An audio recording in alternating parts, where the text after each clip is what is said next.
दोस्तों, हाल ही में भारत का समर्थन करते हुए अमेरिका की तरफ से काफी बड़ा बयान दिया गया है, जिसमें यह बात साफ कर दी कि चीन अगर भारत के खिलाफ किसी भी तरह का कदम उठाने की कोशिश करता है तो उसे सिर्फ भारत का ही नहीं बल्कि अमेरिका का भी सामना करना पड़ेगा। और इसके साथ ही हाल ही में भारत और अमेरिका के बीच एक बहुत बड़ा रक्षा सौदा हुआ है, जिसका इंतजार अमेरिका पिछले कई सालों से कर रहा था। ऐसे में अमेरिका ने भारत का साथ देते हुए दिल जीत लिया है। क्या है पूरी खबर और अमेरिका की तरफ से ऐसा क्या बयान आया है, इन सभी बातों के बारे में अब आपको थोड़ा विस्तार से बताते हैं।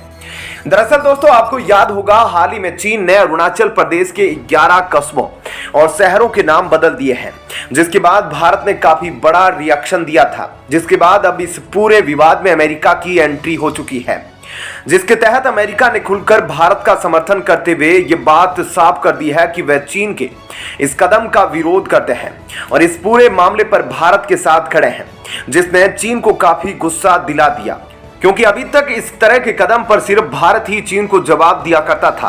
अब अमेरिका की तरफ से भी बयान आने शुरू हो चुके हैं, जिससे यह बात साफ हो जाती है कि अरुणाचल प्रदेश के मुद्दे पर भारत को अमेरिका और सभी पश्चिमी देशों का पूरा समर्थन है।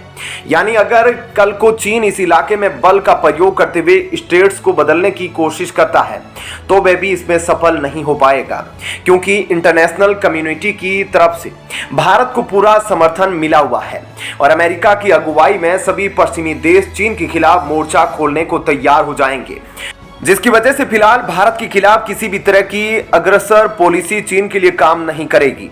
सबसे बड़ी बात तो यह है कि चीन भी स्थिति को पूरी तरह से समझता है, इसलिए इस बात से कोई शक नहीं है कि भले ही चीन का नाम बदलने जैसी हरकतों से भारत को परेशान करने की कोशिश की जाए, लेकिन जमीनी स्तर पर फिलहाल वह किसी भी तरह का कदम नहीं उठाने वाला है।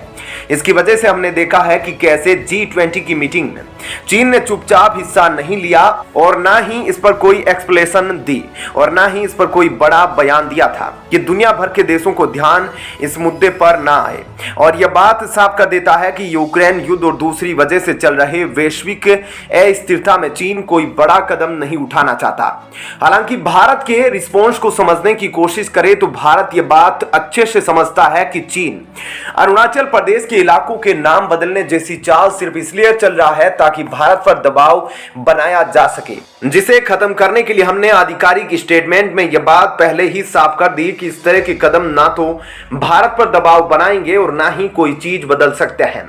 और सिर्फ इतना ही नहीं, सैन्य स्तर पर भी भारत अपनी तैयारियां लगातार मजबूत कर रहा है, जो अरुणाचल प्रदेश के क्षेत्र में भारतीय सेना को चीन के खिलाफ ताकतवर बनाएंगे। इसके साथ ही दोस्तों, आखिरकार अब अमेरिका को भारतीय नौसेना की तरफ से हथियार सप्लाई करने का मौका मिल चुका है, जिसका इंतजार अमेरिका कई सालों से कर रहा था, जिसके तहत आखिरकार भारत ने अमेरिका से 2400 करोड़ रुपए की कीमत पर हार्पून मिसाइल और MK-54 टॉर्पीडो खरीदने का फैसला किया है, जो भारत की एंटी शिप और एंटी सबमरीन कैपेबिलिटी को काफी गुना बढ़ा देंगे। और यह डील भारत और अमेरिका के बीच की डिफेंस पार्टनरशिप के लिए एक नए युग की शुरुआत को दर्शाता है। ऐसे में भारत की अमेरिका के साथ डिफेंस पार्टनरशिप इस 2400 करोड़ की डील के बाद और ज्यादा मजबूत हो जाएगी और साथ ही चीन को लेकर अमेरिका भारत का जिस तरह से सपोर्ट कर रहा है वह भी भारत और अमेरिका के बीच रिश्तों को और ज्यादा अच्छा करेगा। तो दोस्तों, ऐसे में इस खबर के बारे में आपकी क्या राय है, हमें कमेंट करके जरूर बताएं। और अब आपको बताते हैं ऐसी ही एक और बड़ी खबर। इसरो के पूर्व वैज्ञानिक नवीन नारायण एक ऐसी टेक्नोलॉजी पर काम कर रहे थे जो काफी कॉम्प्लिकेटेड थी और इसका तोड़ निकाल पाना इतना आसान नहीं था।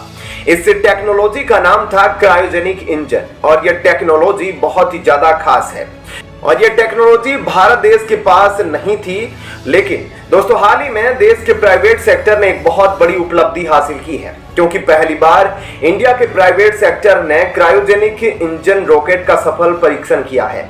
इंजन का नाम धवन 2 रखा गया है। रॉकेट का नाम भारत के प्रसिद्ध स्पेस साइंटिस्ट PS धवन के नाम पर रखा गया है। आखिर क्या है यह रॉकेट और क्यों इतना जरूरी है और पूरी दुनिया में आखिर क्यों भारत के प्राइवेट सेक्टर का इतना बोलबाला होने लगा है जब से उन्होंने इस तरह के रॉकेट इंजन का सफल परीक्षण किया है, सभी बातों के बारे में अब आपको थोड़ा विस्तार से बताते हैं। दोस्तों हाल ही में महाराष्ट्र के नागपुर क्षेत्र में solar energy propulsion test centre में 3D प्रिंटेड क्रायोजेनिक इंजन की टेस्टिंग की गई और इस टेस्टिंग को पूरी तरह से सफल भी बनाया गया। देश के पहले रॉकेट को लॉन्च करने वाली private company Skyroot Aerospace ने एक और बड़ी सफलता हासिल की।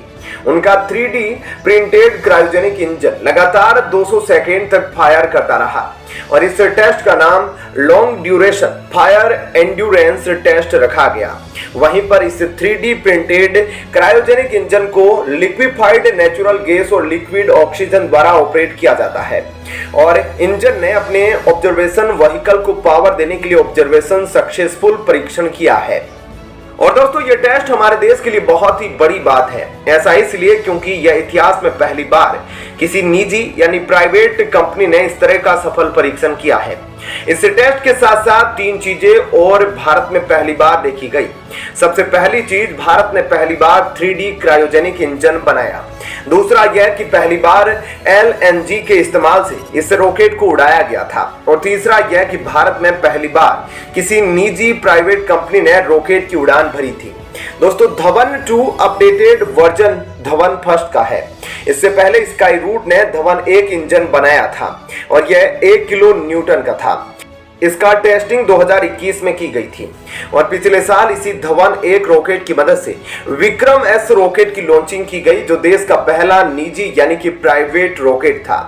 धवन 2 इंजन का टेस्टिंग महाराष्ट्र के नागपुर में स्थित सोलर इंजन प्रोपल्सन टेस्ट की फैसिलिटी में किया गया है। आपको बता दें कि 3D प्रिंटेड क्रायोजेनिक इंजन मानवीय इंजन से काफी अलग और किफायती होते हैं। क्रायोजेनिक इंजन में कई हिस्से होते हैं जिन्हें तोड़ा जाता है, लेकिन 3D प्रिंटेड इंजन में सारे हिस्से एक साथ जुड़े हुए प्रिंट किए जाते हैं। 3D क्रायोजेनिक इंजन आम क्रायोजेनिक इंजन की तुलना में 30 से 40% सस्ते होते हैं। भारत की प्राइवेट कंपनी के पास 3 तरह के रॉकेट मौजूद हैं, जिनका नाम विक्रम 1, 2 और 3 रखा गया है। और बता दें कि भारत के अलावा दुनिया में ऐसे 5 देश हैं जो इस तरह के क्रायोजेनिक इंजन का इस्तेमाल करते हैं, जिनमें अमेरिका, रसिया, जापान, फ्रांस और चाइना है। दोस्तों जब से भारत ने मेक इन इंडिया की शुरुआत हुई है, तब से पूरे विश्व में भारत का डंका बज रहा है और भारत में अलग अलग हुनर निकलकर सामने आ रहे हैं। और भारतीय लोगों के इसी हुनर को देखकर भारत सरकार ने एरोनॉटिक्स के फील्ड में प्राइवेट कंपनियों को आने का मौका दिया, क्योंकि कुछ साल पहले तक प्राइवेट कंपनियां स्पेस से जुड़ी चीजों को तैयार नहीं कर सकती थी। ऐसे में यह परीक्षण भारत के लिए बहुत बड़ी बात है और भारत अपनी इस कामयाबी के लिए इस कंपनी पर काफी गर्व भी महसूस कर रहा है। तो दोस्तों ऐसे में इस खबर के बारे में आपकी क्या राय है, हमें कमेंट करके जरूर बताएं।